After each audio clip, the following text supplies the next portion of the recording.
dito sa lupa, nais rin naman tayong gamitin ng Panginoon to be an inspiration to others, to be an encouragement sa iba na napanghihinaan, na hindi nila alam kung ano ba yung purpose nila sa buhay. So, pwede tayong gamitin ng Panginoon. Yung mga ginamit ng Diyos sa Biblia ay kagaya rin naman natin. Mga ordinaryong tao lamang sila, katulad ng mga disipulo ni Jesus. Di ba, mga mangingisda, hindi naman sila mga nakapagtapos ng pag-aaral, hindi naman sila yung mga matatalino. So, isa yung encouragement din sa atin, lalo na kung hindi naman tayo ganun katalino, hindi rin tayo nakapagtapos, hindi tayo mayaman.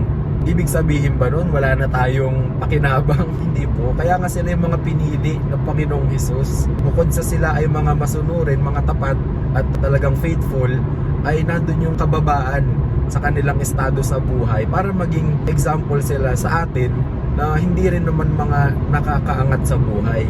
So wag mong isipin na porket ganyan lang yung katayuan mo, hindi ka kasing husay ng iba, ay wala nang kabuluhan yung buhay mo. Hindi tayo magaling, hindi tayo mahusay, pero dahil available tayo, pwede tayong gamitin ng Panginoon, gagamitin niya tayo. Basta nandoon yung willingness natin na magpagamit.